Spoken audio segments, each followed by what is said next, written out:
Si vous êtes à l'étranger, nous sommes à Kinshasa. Bienvenue à tous et merci de regarder nos programmes et de suivre votre magazine avec Floride. Aujourd'hui, nous allons décrypter les dernières nouvelles en République démocratique du Congo, l'actualité qui concerne la situation sécuritaire dans l'Est de la République démocratique du Congo avec un invité, Maître Yves Mwekassa.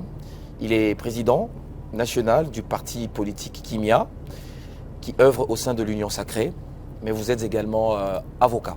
Voilà.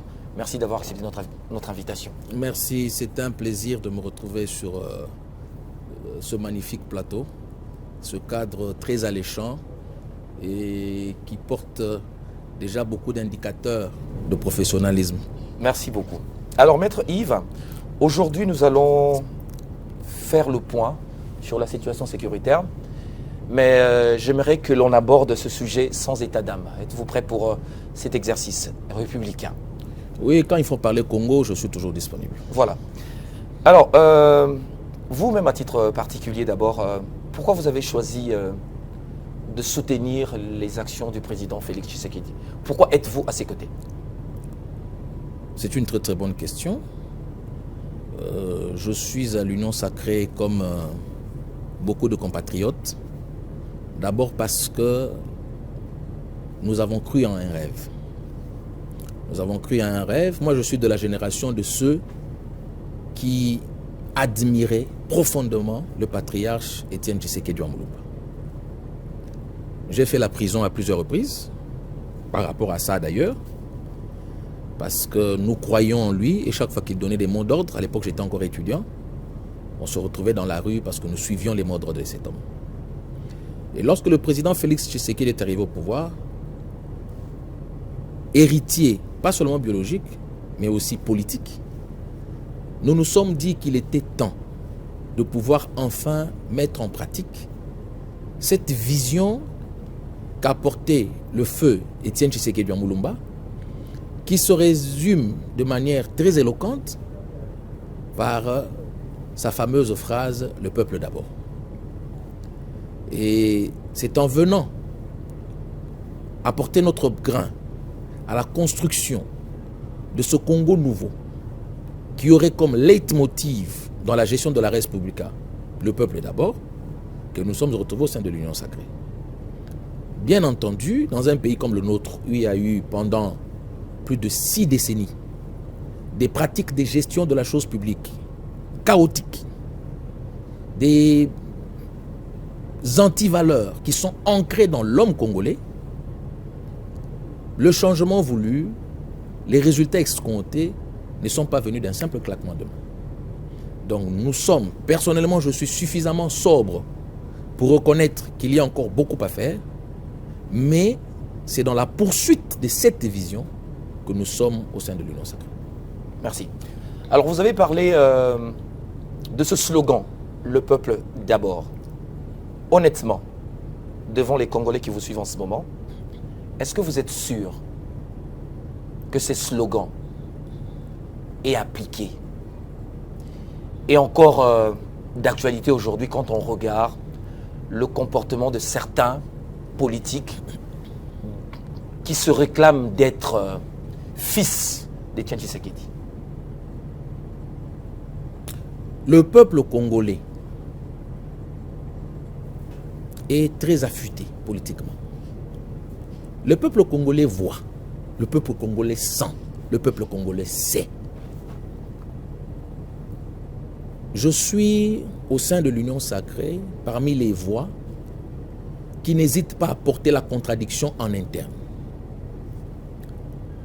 Si nous ne sommes pas capables d'autocritique, nous courons droit vers la chute. Je n'aime pas les turiféraires, je n'aime pas ceux qui aiment caresser dans le sens du poil quand les choses ne vont pas bien, mais je n'aime pas non plus ceux qui refusent de voir les avancées qui ont été faites. En regardant notre pays dans son ensemble, il y a des secteurs où nous avons connu des avancées notables, il y a des secteurs où il y a une forte stagnation par rapport à l'idéal que nous sommes en train de poursuivre. Vous avez compris ma question? Oui. Ok. Par rapport à l'idéal que nous sommes en train de poursuivre. Donc, on ne peut pas dire maintenant, en regardant tout le monde, qu'ils sont en train de respecter cet adage. Bien au contraire. Il y a beaucoup de gens qui doivent quitter l'entourage du président de la République pour que le Congo puisse prendre un décollage conforme à cet adage. Il y a des gens qui sont là, dans des positions de pouvoir, non pas pour aider le président Félix à réaliser le rêve d'Étienne Tshisekedi pour ce pays, mais ils sont là pour leurs intérêts mesquins. Si au sein de l'Union sacrée, nous ne pouvons pas le dire, c'est que nous passons à côté de la plaque. Donc, en réponse à cette question, je vous dis que nous avons besoin de cette introspection en interne afin de purger notre famille politique de ceux qui apportent une pesanteur dans ce qui est en train d'être bâti, mais en même temps, nous devons encourager le peuple congolais à voir et à savourer les petites avancées. Bien. Les petits pas qui sont posés sont importants, il faut savoir les reconnaître. Alors, il y a un maxime français qui dit il n'y a pas de mauvaises troupes, il n'y a que de mauvais chefs. C'est faux, ce maxime, à votre avis? La maxime n'est pas fausse, mais la maxime oublie que généralement les chefs viennent de la troupe. Non, vous n'avez pas expliqué, vous avez à répondre à ma question. C'est ce que je dis. Oui. La maxime, elle est vraie. Elle est vraie. Mais seulement en la lisant ou en l'énonçant, parfois nous avons tendance à oublier que les chefs sont la copie ou l'émanation de la troupe dont ils viennent. D'accord. Alors, est-ce qu'on peut appliquer l'explication que vous avez donnée antérieurement par rapport à cette maxime, en parlant de certains proches du président qui doivent le quitter parce qu'il ne l'aide pas. Mais lui, il est le chef. Est-ce qu'on peut appliquer cette maxime à cette réalité? Bon, déjà, il y a une mauvaise manière de voir les choses chez nous. Nous pensons que le chef est censé tout savoir, tout connaître, tout faire. Dans une analogie que je fais souvent, pour moi, le chef, c'est comme un sélectionneur. Un sélectionneur choisit les joueurs en fonction du potentiel qu'il perçoit en eux. Mais parfois, le potentiel... Exactement comme dans une équipe de football. Dans une équipe de football. Exact. Parfois, le potentiel que l'on voit en dehors du terrain ne transparaît pas une fois que vous alignez ce joueur sur le terrain. C'est pourquoi, parfois, on a l'impression que tel joueur qui présageait un résultat extraordinaire, une fois sur terrain, on se rend compte que ça ne va pas, il faut le changer. Et qui change? Les sélectionneurs. Très bien. C'est pourquoi je dis qu'il revient au chef de l'État, le chef de notre famille politique, de mettre dehors certaines personnes. Très bien. On continue. Alors, qu'est-ce qui se passe au pays aujourd'hui?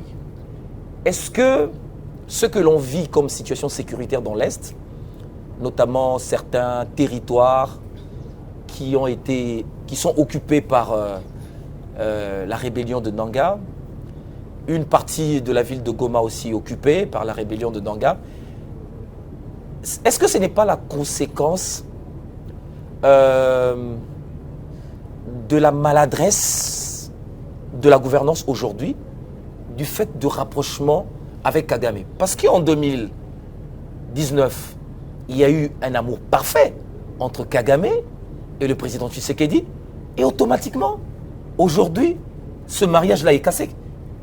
C'est dû à quoi? Quelle lecture faites-vous de cela? Bon, déjà, il est très réducteur d'avoir comme point de départ des problèmes que nous avons aujourd'hui, l'accession au pouvoir du président Félix-Antoine Tshisekedi Tshilombo.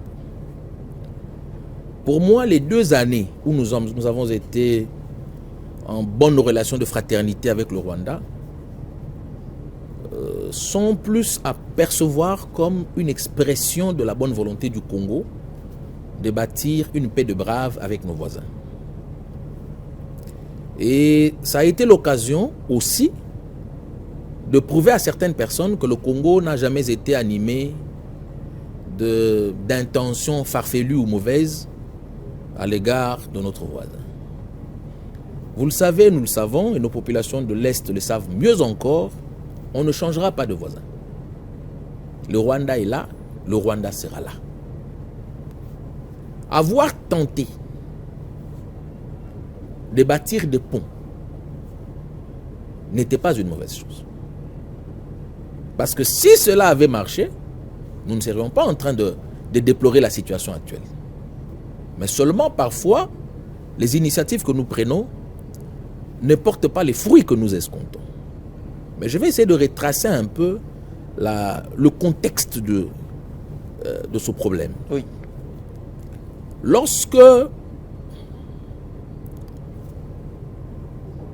le M23 est réapparu au mois de novembre 2021, il brandissait un seul élément de langage, une revendication, le retour des réfugiés congolais au Rwanda. Novembre 2021, mars 2022, ils prennent Bunagana. Le 28 mars, je n'ai jamais oublié ce jour, ils prennent Bunagana.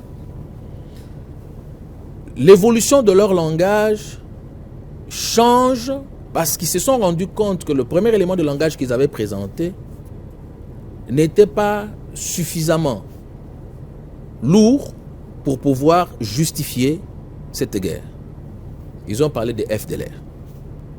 Et c'est là que les 3 années ou les 2 années de fraternité entre le Congo et le Rwanda viennent contredire ce deuxième argument. Ils disent que le Congo est en train d'héberger les FDLR pour pouvoir perpétrer des massacres au Rwanda. 2019, lorsque le président Félix Antoine Tshisekedi arrive au pouvoir, au mois de septembre, les FARDC ont tué le général Sylvestre Mudakumura, qui était le grand chef des FDLR. C'est encore vérifiable sur Google. Septembre 2019, les FARDC ont tué Juvenal Sibimana, un autre général des FDLR. Janvier ou février 2020, un troisième général des FDLR, Ndagi Jimana, a été tué avec plus de 200 hommes par les FARDC. Donc pendant cette période que les gens ont l'habitude de critiquer, pendant cette période, le Congo avait fait des preuves, avait mené des actions qui démontrent que le Congo n'avait aucune raison d'être en intelligence avec les FDLR. Pendant cette période que les gens sont en train de critiquer. Nous avons posé ces actes-là. Contrairement à ce que Kagame avance. Contrairement à ce qui est avancé. Et les preuves sont là. Il y a même un journal rwandais, je pense Times of Rwanda ou Rwanda Times, quelque chose comme ça, qui a fait état du fait que le Congo avait pu renvoyer au Rwanda plus de 2000 FDLR. Plus de 2000. C'est ainsi que lorsqu'ils ont emmené ce deuxième élément de langage qui dit que le Congo, ils sont au Congo parce que le Congo est en intelligence avec les FDLR, les faits contredisent cet élément de langage. Malheureusement, de notre côté, nous Congolais, nous ne portons pas suffisamment ces éléments sur la place publique pour pouvoir démentir ces éléments de langage qui sont fallacieux. Même au niveau de la diplomatie, ce n'est pas suffisamment présenté comme tel. Oui, c'est peut-être l'importance de pouvoir créer une synergie de toutes les voix congolaises qui peuvent apporter de l'expertise en cette matière. Moi, ça fait 20 ans que j'étudie la question de l'Est. Il y a à boire et à manger dans la façon d'en parler et dans les éléments de langage qui sont véhiculés. Donc, après ce deuxième élément de langage, ce n'est que fin 2023 que Corneille Nangaa rejoint le M23. On va en parler. Oui, mais le désamour entre le président Kagame et le président Félix Tshisekedi débute à quel moment? Parce que 2019, 2020, 2021, on a vu même Vital Kamerhe partir à Kigali où il avait offert des vaches à l'occasion d'un mariage chez Kabarebe. Oui, la première dame y allait également. Kagame avait promis de construire une cité moderne dans l'est de la République démocratique du Congo après l'irruption de Nyiragongo. Tout se passait bien, mais à partir de quel moment ça a dégénéré? Oui. Est-ce que ce n'est pas l'élément FDLR que vous venez de de soulever? Non, je viens justement de démontrer que pendant ce moment-là, le Oui. Congo était en train de traquer et de neutraliser les FDLR. Oui. Donc la cause de la guerre ne peut pas être l'élément FDLR. C'est un élément de langage qui est fallacieux. Ok. Parce qu'il est démenti par les faits. D'ailleurs, l'ambassadeur du Rwanda en RDC à l'époque, Vincent Karega, a dit sur Top Congo que les FDLR étaient quasiment neutralisés, que c'était une force résiduelle qui ne représentait aucun danger. Donc ce langage a été ressuscité pour le fin de la cause. Mais en réalité, le désamour vient des raisons économiques. Des raisons économiques, parce que, d'ailleurs, si vous lisez le rapport du groupe d'experts des Nations Unies, GIEC, qui ont publié plusieurs rapports sur la question de l'Est, que malheureusement nous n'exploitons pas suffisamment, du moins de notre côté, nous les Congolais, mais des rapports qui contiennent beaucoup d'effets vérifiables, vous constaterez que le désamour a commencé lorsque le Congo et l'Ouganda se sont mis en harmonie pour la construction d'une route commerciale. Les minéraux de toute la zone est de la RDC passent par Kigali et non pas par Kampala. Lorsqu'on a commencé la construction de cette route-là, le Congo et l'Ouganda, il y a déjà un premier quoi qui a commencé avec Kigali. Selon les statistiques, en 2022, Kigali a exporté environ 722 millions de dollars de minerais. En 2023, ils en ont exporté pour 1 milliard 100 millions. Une augmentation de 43%. En 2021, ils étaient à environ 500 millions. Donc, la guerre du M23 a coïncidé avec une augmentation exponentielle des exportations minières de Kigali. Le Rwanda a signé plusieurs accords miniers avec des partenaires internationaux. En 2024, au mois de mars, il y a eu un accord avec l'Union européenne, un MOU, Memorandum of Understanding. Exactement. Qui a d'ailleurs été largement critiqué. Largement critiqué sur la chaîne de valeur pour les 3 TG, c'est-à-dire les minéraux 3 TG. 3T, c'est tungstène, tantal, étain. Étain en anglais, on dit tin, donc c'est 3T, et puis G gold. Le Rwanda a signé un autre contrat avec une multinationale qu'on appelle Rio Tinto pour toujours l'exploitation des minéraux. Or, les exportations faites par le Rwanda actuellement ne correspondent ni aux études géologiques faites par les chercheurs internationaux et par les chercheurs rwandais. Sur son sol. Oui, ni aux projections qui ont été faites. Je suis tombé sur un ouvrage d'un certain Laurien Uwizeyimana, géologue rwandais, qui a publié en 1988 un ouvrage sur les richesses minières du Rwanda. Qu'est-ce qu'il dit en substance? Il dit, compte tenu de leur modicité et des difficultés d'exploitation, les mines du Rwanda sont parmi les moins rentables à exploiter au monde. Un géologue rwandais, Laurien Uwizeyimana, allez sur Google, je pense que vous pouvez trouver ce qu'il a dit, ou quelques-uns de ses articles ou de ses publications. Donc ça veut dire que toute l'activité menée par le Rwanda prouve à suffisance que ce sont des minerais qui viennent de la RDC. En grande partie. On ne peut pas dire qu'au Rwanda, il n'y a pas un gramme de minerais. Mais en grande partie, ce qui est exporté comme venant du Rwanda vient en fait de la RDC. Donc il y a d'abord cette réalité économique. Et puis il y a une autre réalité, c'est que sur le plan des échanges, la partie est de la RDC, particulièrement la métropole qui est Goma, était économiquement dépendant, entre guillemets, pour certains vivres, pour certaines choses, du Rwanda. Donc c'est un grand débouché économique pour les produits qui viennent du Rwanda. Certains vous diront même qu'à l'époque, certains buvaient de l'eau. Comme ici, nous avons l'habitude de voir les Swista et tous les restes, les gens buvaient de l'eau qui venait du Rwanda.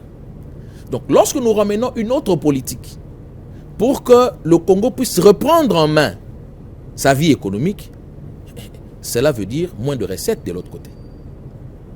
Donc cette réalité économique est à la base de la guerre. Le langage identitaire qui dit les FDLR sont en train de traquer certaines populations qui seraient minoritaires, et discrimination, ce sont des langages, des éléments de langage qui sont venus en appui à une autre réalité. Donc les nœuds de cette guerre est d'ordre économique, même si ils ont utilisé les résidus de certains problèmes d'ordre identitaire qu'avaient connu le Congo et le Rwanda depuis des années. La semaine passée, d'ailleurs, je suivis sur SABC, la chaîne sud-africaine, un ancien général rwandais, l'ancien chef d'état-major du Rwanda, le général Kayumba Nyamwasa, qui explique que la question identitaire a été réglée depuis Sun City, depuis 2002. Donc, le problème aujourd'hui, c'est cela. C'est le problème économique, vous l'aviez dit. Alors, mais pourquoi on constate qu'il n'y a pas un affront autour du président de la République face à cette guerre? Qu'est-ce qui se passe de la classe politique?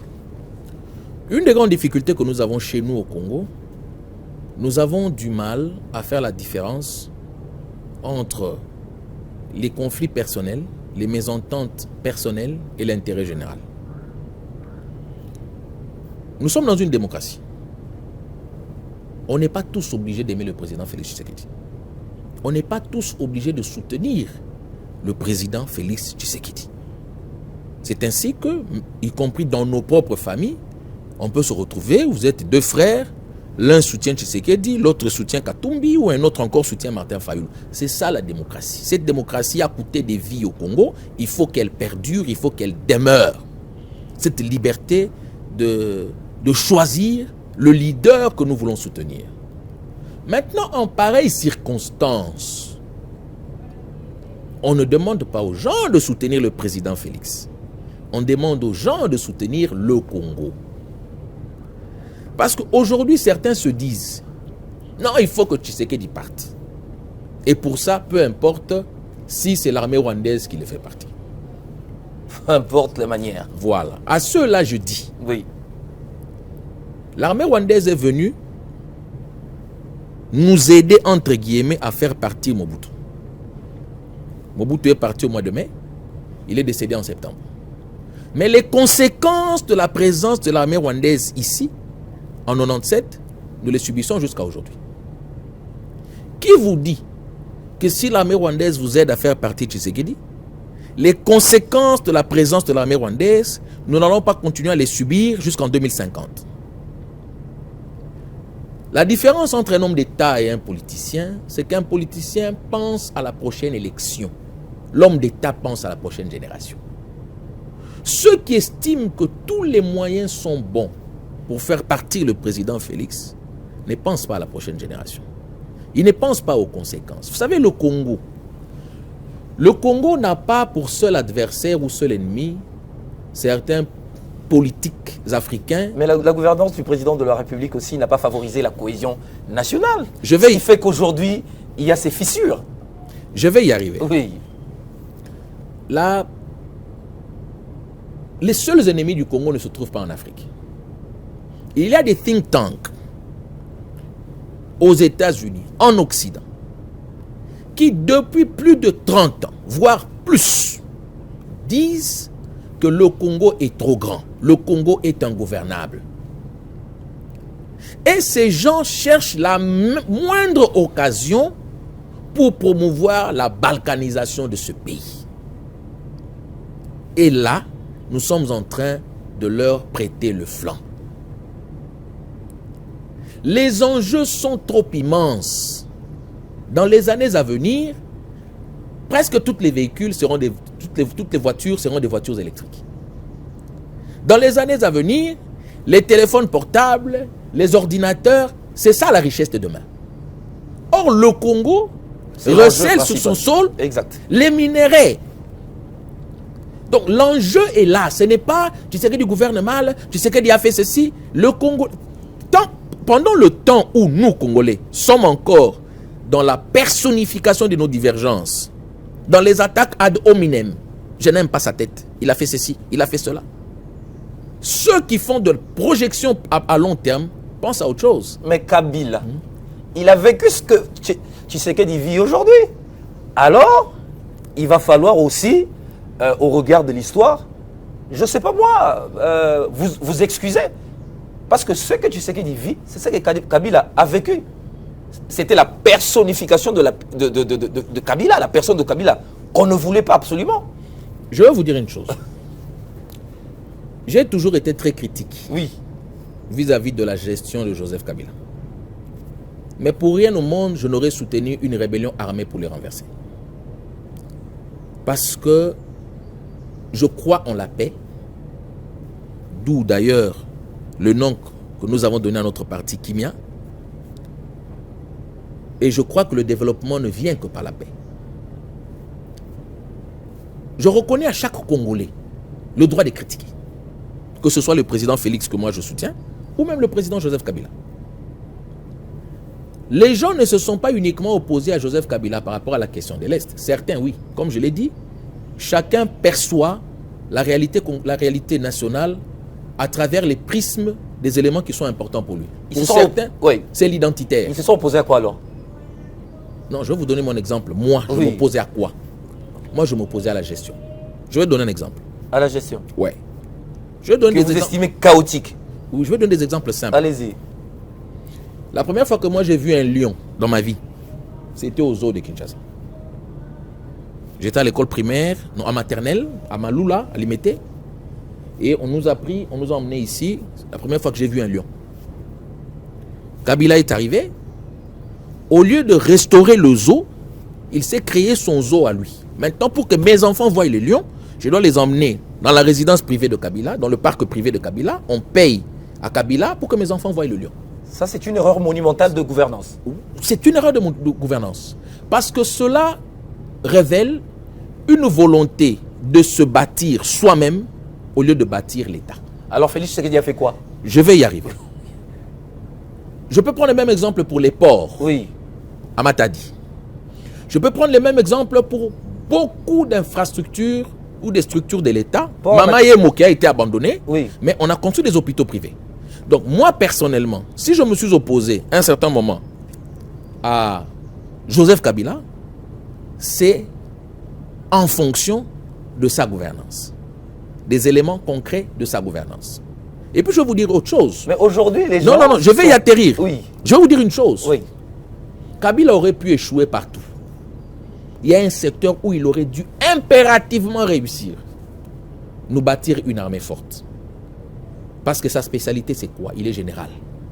Je peux comprendre qu'il ait des lacunes sur le plan économique, qu'il ait des lacunes sur le plan de la sécurité sociale, qu'il ait des lacunes sur le plan de la santé, sur le plan de l'enseignement. Mais il était censé nous bâtir la plus forte armée d'Afrique. Mais qu'est-ce qu'il s'est fait sous Kabila? Moi, je me rappelle... Tous les camps, tous les champs de tir de tous les camps, particulièrement de Kinshasa, ont été lotis et transformés en habitations. Le champ de tir du camp Tchatchi, devenu des habitations. Champ de tir du camp Kokolo, devenu des habitations.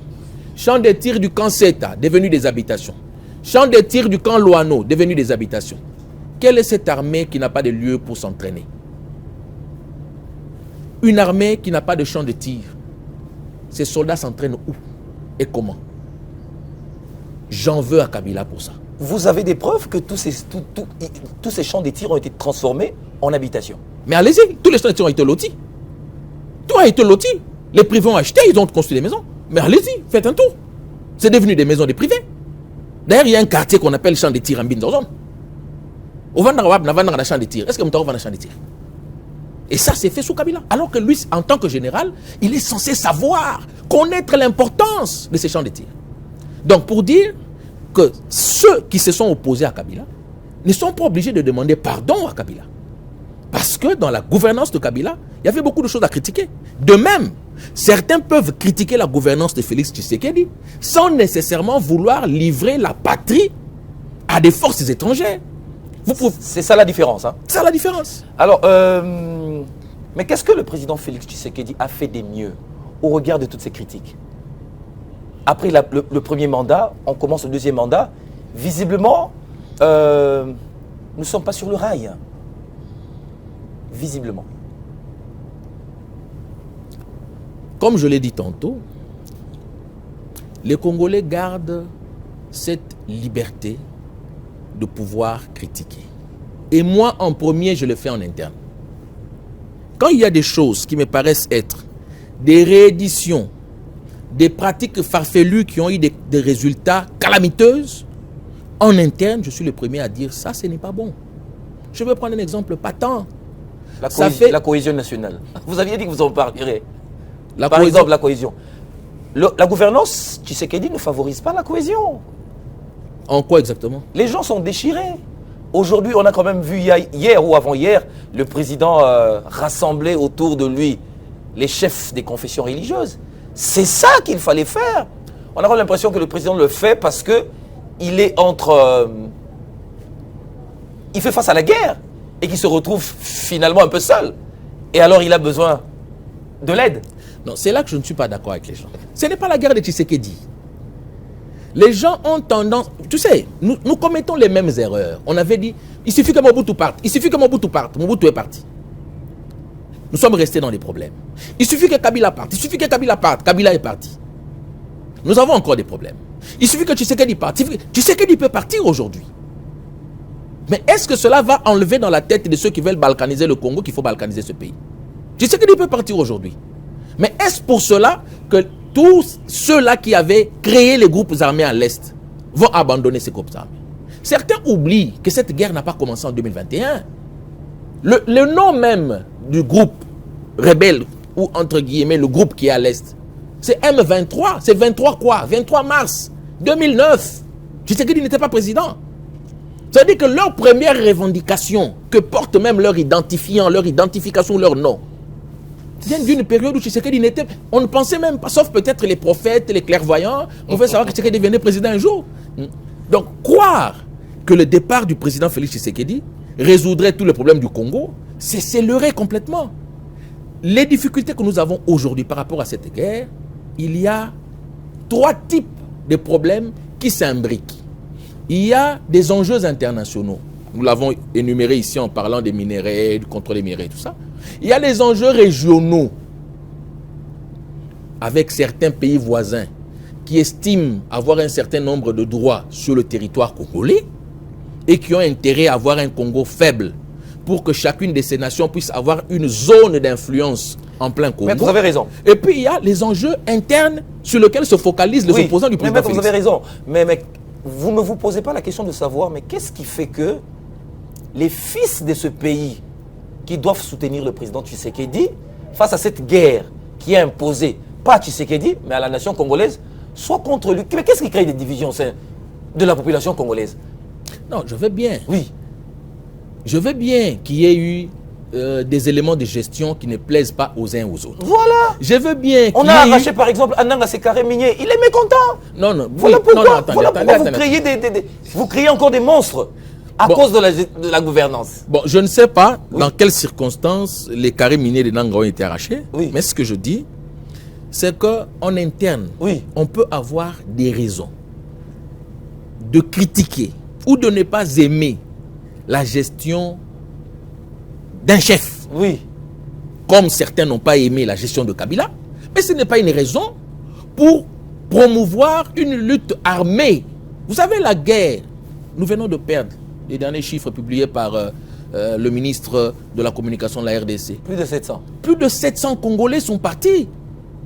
Fallait-il que ces gens-là meurent à cause d'un carré minier? Fallait-il que ces gens-là meurent parce que quelqu'un s'est senti frustré? C'est là que repose le problème.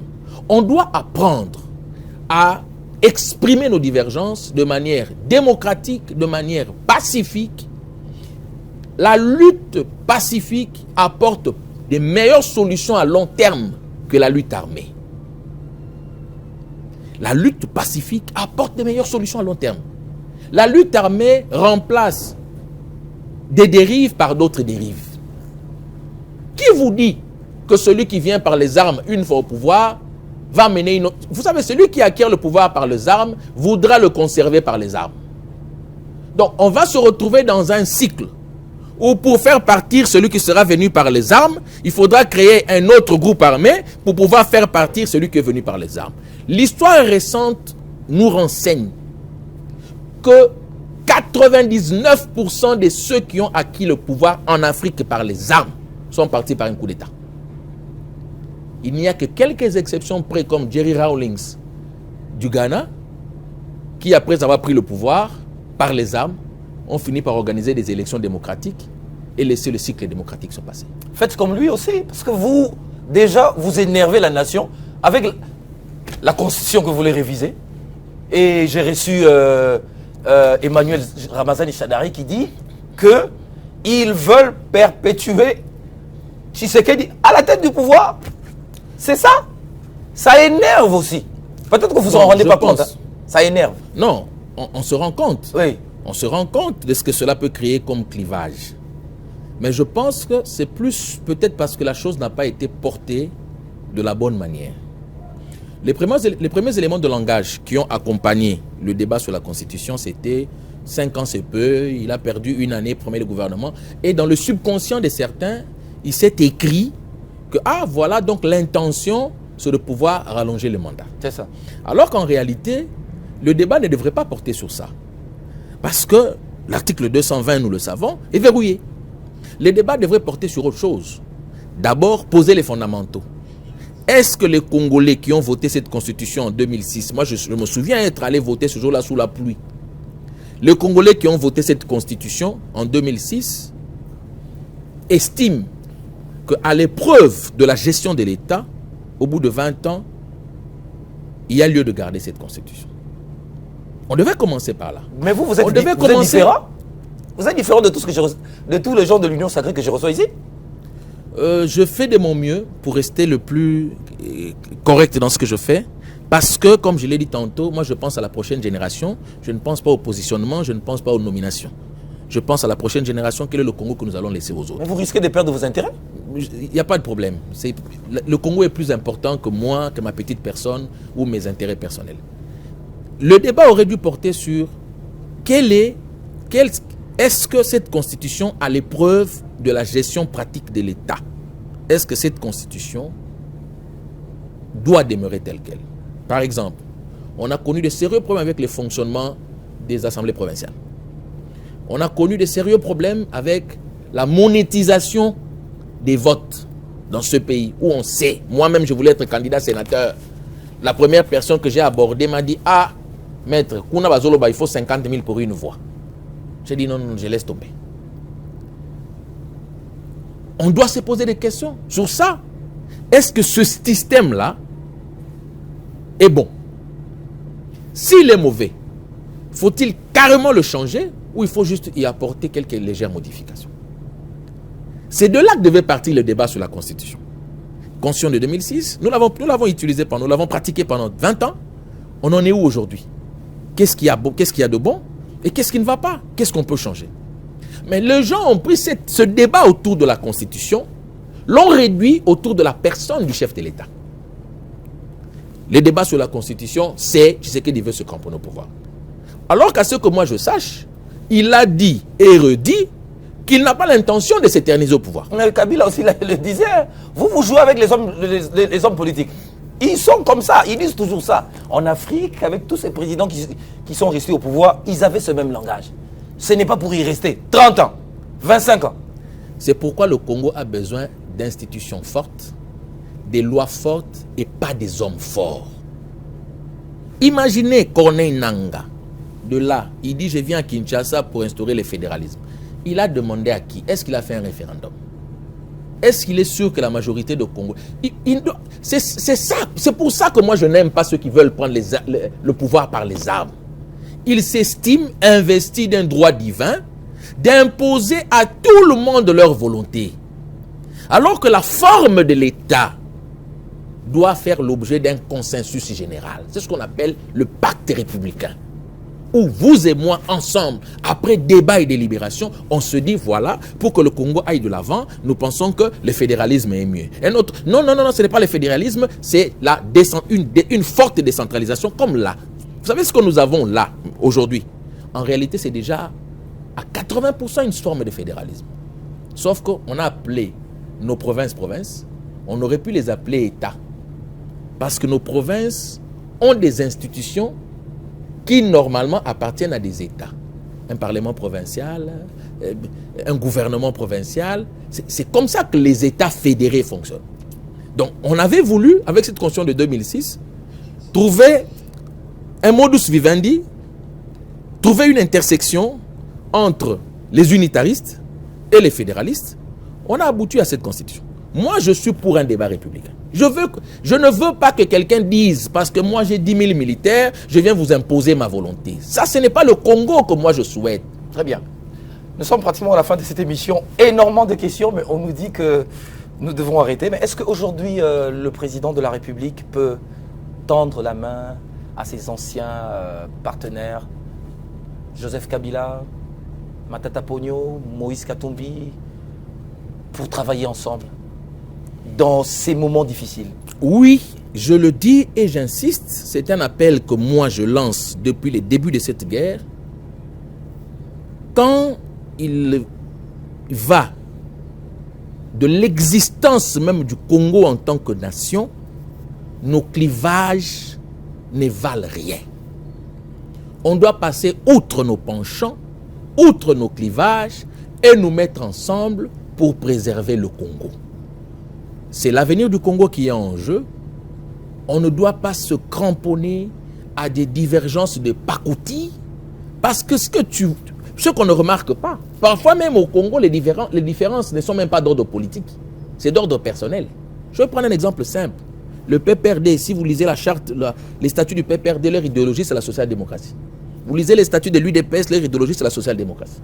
Donc, normalement, sur le plan politique et idéologique, vous devez être ensemble. Oui. Mais le problème est où aujourd'hui? Ah voilà. Donc pour vous dire que généralement chez nous, les problèmes ne sont même pas strictement politiques. Ce sont des problèmes de cohabitation des personnes.